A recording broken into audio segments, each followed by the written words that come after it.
nangyari? Paano nyo nakuha si Quiboloy? Okay. Yung Quiboloy, it's a 3 months yan eh. Yung we first started yung June 10 na hindi namin nakita, but we're so sure na Quiboloy was there. Marami kaming intelligence network. From April, we started, kasi from zero ako I became the chief vendor on April 1 and we don't have any intelligence as to whereabouts of Quiboloy. And there, wala pa naman siyang warrant of arrest. Nagkaroon na siya ng warrant of arrest. Yung, hindi pa siya warrant, it's only contempt. Arrest warrant come from the Senate, not from the regular court. No? Then, yung mid-April, lumabas yung kanyang arrest warrant talaga sa court. And we don't have any location sa kanya. Hindi na-develop. So we try to develop yung location for a month. And 2, so by June 10, we are so sure that Quiboloy was there. Pero yung pagpasok namin, hindi namin nakita yung forces ng kanyang lawyers. We were delayed for 4 hours. Yun ang yung problema. And yung ground namin very hostile. Yung mga taga-Davao are not so happy with us. No? Yung pinasok namin, and we're only about 300 PNP personnel who started KOJC. Kasi 4 na pinuntahan namin, KOJC, may Glory Mountain, maraming areas, so may Jensen pa. So yung forces namin were so divided. But right now, after 2 months, after June 10, we have to change our strategy. June, July, August. So more or less than 2 months or less than 3 months, binago ulit namin yung intelligence namin, binago namin yung how we approach yung problema namin. We want to make sure na nandito yung tao.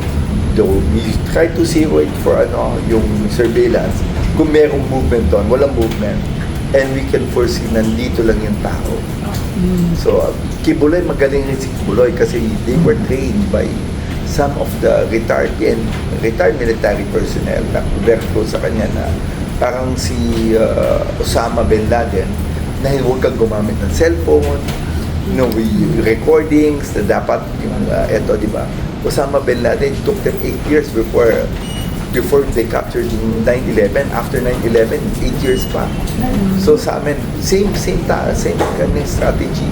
Paano hindi siya magagamit, magaling sa kanya ng tip off. So yun, during time we're so sure we have so enough intelligence na pinaalam namin na papasukin namin ng August 24. 80%. We're so 80% na makikita namin si Quiboloy. Then eventually, habang tumatagal, nawawala ang chances kasi ang area namin is about 35 hectares. Ang laki talaga. Then, ang aming side, yung mga lawyers na iniipit ka. Tinatakot nga kami ni Secretary Abalos, ni Torre, and kami tatlo lang na pagka nag-retag kayo, kakasuhan namin kayo, lubog kayo sa kaso. Sa talagang takutan. Then, every time mapasok ko doon, pinahirapan kanilang lawyers. Talagang dinidelay yung judgment mo. Tapos, there are 2 instances na talagang you feel na wala siya. Yung September 1, yung KOJC na kung sila ng when the VP went there inside. So talagang hirap talaga ng baka nakawala si Quiboloy. And we have reports na gusto lang ilabas si Quiboloy during the time. Then September 6, nagkaroon ng Senate inquiry sa loob. Then they entered so sabi ko, makakawala na yata si Quiboloy. But we know, na makikita namin yung si Quiboloy. We're so sure kasi talagang binantayan namin lahat ng areas. There's no way in, there's no way out. We put so many CCTVs inside. We put so many intels inside. So by September 6, we have may report na kami na nandun na si Quiboloy. Kasi every night, chine-check namin kung asa kami dumadaan So magagaling namin. Tapos yung pagkain lang, mini-measure namin yan. Akala mo, di ba, ang galing. So, sino kumakain dyan? Ito pa rin yung kumakain. Di ba? Masarap to. Si Quiboloy lang kumakain dyan Hindi nyo alam mini-measure na. Ganun kagaling ang police. Di ba? Of course, andun sila ni Torre. Ito, ni-report kami. Siyempre dito kasi, pagka pinasok niya, tapos meron kaming gumagamit kami ng gadgets, But more or less, not on the gadgets, more of traditional intelligence. Talaga yung ano yung kinakain nila yung tao dyan. Minimeasure namin, talagang stake out. Diba? Tapos minimeasure mo yung time na nawawala sila. One time, it really, syempre, iba nawawala nito. Yung pumunta kami ng Indonesia with Secretary Apolos, this is really a good story. So, i-interview yung Indonesian National Police. Paano nyo ba nakita si Alice Go? Kasi may mga pulis kami pinapunta dyan eh. So, inahabol namin si Alice Go from Singapore to Malaysia to Indonesia. Tapos meron siyang handler na, alam mo, malalim yan eh. Then one time, yung Indonesian National Police, may hitch sila na, nandito si Alice Go sa isang bahay na to. So, they asked yung security guard na, nandito ba si Alice Go? Pinakita yung mukha. Kasi walang ganyan. Pero may bago ba dyan nakatira na babae? Sabi niya, mayroong babae dito nakatira bago, matanda. Pero walang ganun kabata. So, may report sila na sabi ng Indonesian Police with the help ng mga PNP natin kasi may mga tao kami doon eh. Meron kaming police attaché at meron kaming intelligence coming from here na si Alice Go, may sumama sa kanya matandang babae. So, yung sabi doon so, let's go back to subdivision na may bahay dyan. Nandiyan yung kumbaga, mayayaman na lugar. May babae dyan na bago. Neighborhood dyan, close na neighborhood. May bago niyang babae. Pero hindi kami masabi na mayroong kasamang na younger na babae. So they went there, meron silang malakas. So kaban nandyan sila. So sabi ng Indonesian National Police, nagpasok na sa bahay, nandun yung matandang babae. So sabi, pinakita ng picture ni Alice Go. Sabi niya, wala, hindi ko kailangan, wala kang kasama babae. So they went inside dun sa first floor, hinanap si Alice Go, wala. So they went up, there's 2 rooms. Yung first room, tinanong nila yung old woman. Sino natutulog dito? Sabi niya, ako. So, sabi niya, sige, okay. Then second door, second room. Sino natutulog dito? Sabi niya, ako rin, hindi pwede yan. So, they look for the room, yung second floor. Unang puntan lang, wala si Alice Go. So, they went down. Sabi, hindi pwede. Nandyan lang siya. So, yung team leader noon, umakyat ulit, tinanap ulit. Sabi niya, makikita namin dito, yung pala si Alice Go, nagtago sa pinto. Baka yung pinto ganyan, nagtago siya, sobrang man. So, sabi ko, it gives him an idea that since September 3, we flew to September 3 na po nila si Alice Go. So we have to fly to Indonesia on that 9th September 3. So yung September yung sabi ko, alam ko na kung asan si Cole, nagtatago lang sa loob. Diba? Alam ko naman nagtatago pero hindi ganun kalakas yung alam ko nasa underground siya, doon siya nagtatago. Pero yung nasa maze kami, yung kasi ang feeling ko baka naman na-overestimate mo. Baka subukan mo lang, tamang estimate lang, sabi ko, na-overestimate namin siya. So, yun sabi ko, hanapin na lang natin. Then, September 6, we got information that the favorite of Quiboloy, si Pane, nakita doon na one of the areas in KOJC. And I guess, it's always God's will. Doon talaga. So, September 7, September 6, we already mass up. Victoria already told me to really mass up yung mga tao. September 7, we have to enter ng September 7. Kasi sigurado na kami nandun na. Sabi ko, okay, Nick, pasukin nyo na yan. Yan, wala na akong way out niya. Kaya, nung mangyari, hanapin nyo yan. So, by September 7, kompleto na kami tumawag yung judge to delay kasi merong bar exam.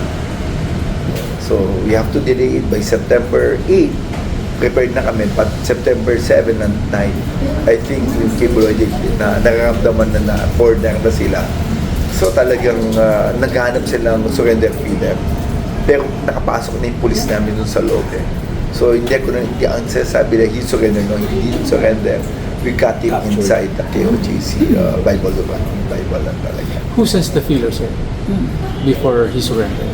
No, ang feeler niya meron pang si attorney Mayor Governor Jobahib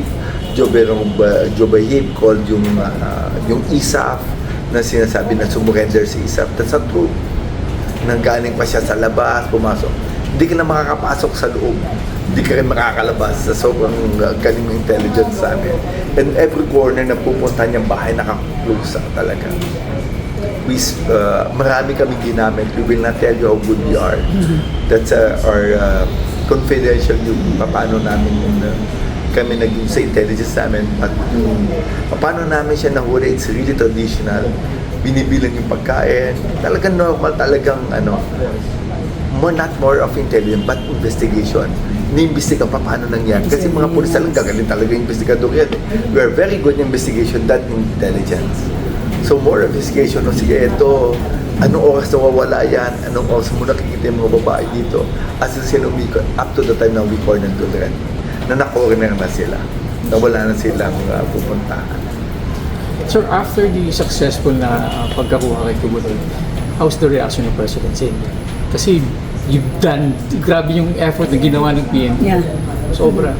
You've been tested, yung patience niyo, tapos ang dami pang attacks ninyo. But then again, you come up with a successful operation. No, talagang, of course, the presence so elated talaga. Kahit naman sino yun, di ba? It-test kung gano'ng kagaling yung Philippine National Police mo. Di ba? I don't know what will happen kung di namin nakuha yan. Will we still believe in the government kung di namin nakuha ang maybe downfall ng everybody. And it's a search ng ang lalakas naman ng kabila. Remember, kalaban namin at only Quiboloy. But yung area doon, not all of our policemen are ours. Remember, lahat kami ng mga tiga-tao doon, mga takot. Yung mga police namin, they can feel the pressure, yung mga tiga-Davao. So we need to import coming from Region 3, 4, and NCR. Imported yung mga iba namin. May possibility ba na magkaroon ng clash, if ever? Doon sa loob? Yes. Oh yeah. Oh, they're preparing for a clash. But we, since wala na kaming and we're so nagdala kami ng mga pinakamagagaling namin sa SAF in case na kailangan namin ng close quarter combat na talagang we need to shoot somebody. But of course, that's the last resort na gagawin namin. We get the best CQ, mga pang CQB namin and prepare namin dun sa last September 8. Yun ang natin. Kasi no way out kami. Pag hindi ko nakuha yun, wala nang out yun. Diba? And I guess, wala na rin silang ginawa. So si Quiboloy, sinama niya na yung 4. Kasi pag hindi niya sinama yung 4 na yun, we have enough na pwede pa namin makakuha ng mga ebidensya na mga babae doon na who will to testify against them. Against kaya marami na siguradong lalabas. Sir, may mga pinupukul pa rin until now na yung mga nahanap doon yung mga tao doon. Hindi daw yung member ng ng church nila. Tinanim lang daw ng police. Which I don't believe it. Kasi, anong ginagawa nila sa loob? No, wala. Number one, yun ang that's meron lang sa akin is you have to, ayoko ng yung false investigation. Ayaw ng presidente natin yung ganyan. Kung anong katotohanan, gano'n rin kami. Kung anong katotohanan, ayaw namin mag-pin down.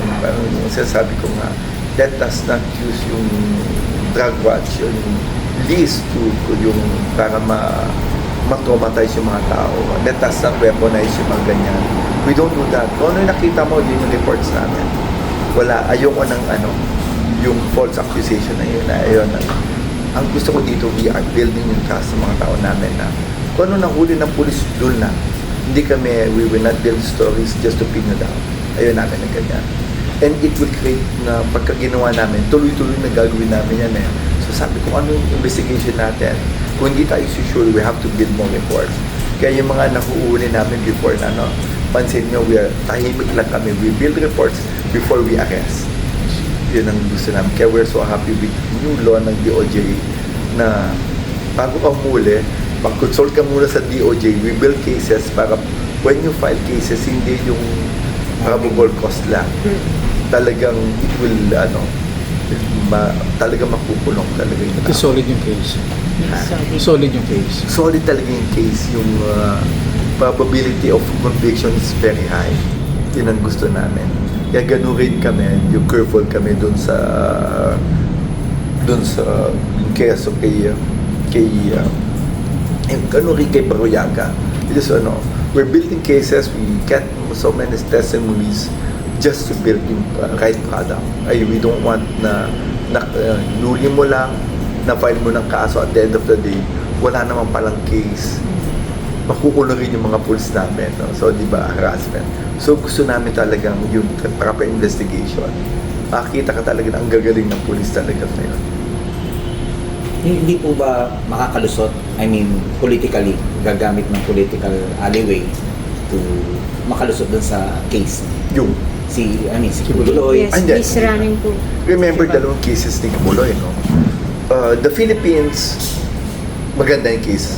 Pero pag hindi siya na-condition niya inosente, meron pa siya sa korte. May extradition treaty tayo sa US. Yes. And the US, they have enough evidences to convict Quiboloy. They have so many witnesses to convict him from, I think, more money laundering, illegal exploitation of children. Marami. So kung manalo siya, matalo, Doesn't matter. Doesn't matter. Doesn't matter to us. So yung development ng case, di ba umamin na rin yung mga kasama niya? Nag-plead guilty na nga Oh. for that case. Pero remember, wala namang magsisunong na rinig ka. Walang ganon. Yes.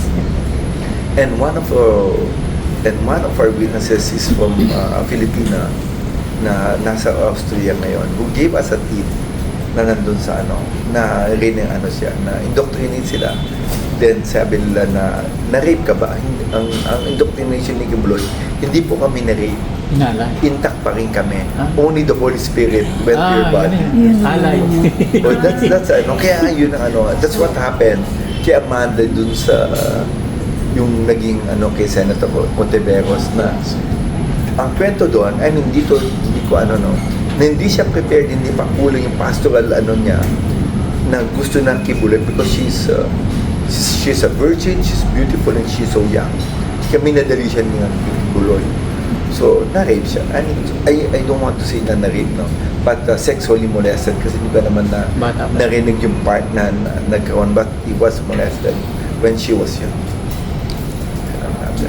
Marami pa, but yung iba ayaw mag-testify, but we have so many on our list, natatakot pa. Maybe in the future, Time will. na makikita mo talaga these people will pagka nakita nila they're so secured na hindi na sila na talagang pagka pinotect ang they will tell the truth. Yun yung namin. Maraming ganon. And I guess wala na sigurado yung na yun. It will end yung natin. Sir, you think it's God's will na mangyari na nung mismong araw na yun, mahuli talaga siya? I'll just give you a story. Okay. This is the story of Nick Torre. You know, that's August 21 and August 22. From 21 to 22 to 23, 24 we entered KOJC. Ang lakas ng bagyo. Muulan. Then I was in Davao. Nandun ako sa Davao Yung yan. That's, I went to Davao on the 24th. Pinasok ko muna. Kahit anong gawin mo, it's coming from me. The order's coming from the higher PNP. That's, kaya nga marami kaming tao doon. Between August 24, September 8, walang ulan. May bagyo na papunta ng kaya nga nagpe-prepare kami doon. Anong gagawin natin pagka bumagyo? Yung mga tao natin natutulog sa labas. Hindi natin makikita yan. Yung bagyo, from Region 8, from Region 13, lumes, di ba nagkaroon nga ng bagyo dito sa Metro Manila? Instead of going to Region, ang tatamaan na Region 11 yung bagyo, ha? Tignan nyo sa news, Region 11 ang hit ng bagyo. Hindi umulan doon. I was there, hindi umulan. Then when we got Quiboloy on September 8, that night, ang lakas ng ulan. I don't know if it's a miracle. I guess It's God's will. It's always God's will. God's will. Walang ulan. I guess And di ko na-observe. Pero sabi ko, o nga ba't hindi umulan dito? Preparation ko talaga what will happen pagka umulan. Diba? Kasi may bagyo nun So, ang kawawa mga polis namin, sigurado mga kakasakit. We're not prepared. May preparation kami for ulan raincoat, but raincoats will not enough. Doon sa mga tao namin, nandun sa Sa ground. Sa ground kasi, ang laki nakabantay kami doon So, walang movement ng iba doon. except for the place ng the KJMC school, to the Bible school, to SMNI, nandun na siya naglalaro eh. Na doon we kept the ano, sige lang, then we count all the food. Normal, ano, and then yung mga movement, hindi ko na makukwento kasi traditional na investigation talaga, o paano mag-imbestiga ng pulis. Talagang gagaling talaga. Yung ano talaga. Kaya alam namin siya nakakain, wala namang mahirap nakakain ng gano'n. Di ba? Magpasarap na pagkain. Will I spend money for you? Siyempre, pang ano lang to, pang first class. But since alam namin nandiyan. Alam mo naman talaga namin from the start. Ay, yung sabi niyo, tutog niyo nga. Ay, Malakas talaga. But usually I have very strong faith eh. Once I pray, di ba? Sabi ko nga, sir, tinanong ako ni secretary last time eh. Of course, ayaw ko naman ikwento dun sa kanila ano talaga yung ginagawa namin. Kasi siyempre pagka sibilang hindi mo maintindihan eh. Paano namin kinukuha, anong ginagawa namin technique. Mahirap kasi magkwento eh. Pero sasabi ko, since dinasal ko na yun, sir, usually pag nagdasal ako, makukuha ko naman. Kaya nga sabi niya, kinabahan siya, when I went there on September 7, I went to Simala and we prayed in Simala. I went to Simala eh. Oh, I went there too. No, you'll see my picture there. Nagdasal talaga ako eh. Sabi, but September 6, I know makukuha namin. But September 7, I seal this deal. Pagka sinabi ko pa, pumunta ko na Simula, makukuha at makukuha ko yan. Kaya kinabahan siya, pumunta na Simula to. Buka wala na tiwala. Hanggang Simula. But really, I went to mapunta kami doon. And we prayed. But I know, back of my mind, makukuha siya. Days lang ba, But we promised na makukunin namin. And before we enter there, that's 50-50 for the government. I mean, 80% na intelligence sa amin. Pero yung pagka hindi namin nakuha, I think it's more of the downfall ng trust nyo sa PNP. Kaya lang everybody wants to talk about tinandalik, let's go. Hindi nyo kasi nakita yung intelligence network na ginawa namin. Nakikita nyo lang yung maganon, but ang gagaling ng police. Optics lang yung... Or nakikita nyo lang yung how we deal with him, with her, paano namin, paano nakuha sila Ong, si Sheila Goo. Sabi ko, pinalago lang namin yan. Hintayin nyo na paano namin. Ba't hindi ko makwento eh. Pero ang gagaling ng police namin, yun lang ang with collaboration ng Indonesia National Police, Malaysia National Police, and Singapore National Police really help us.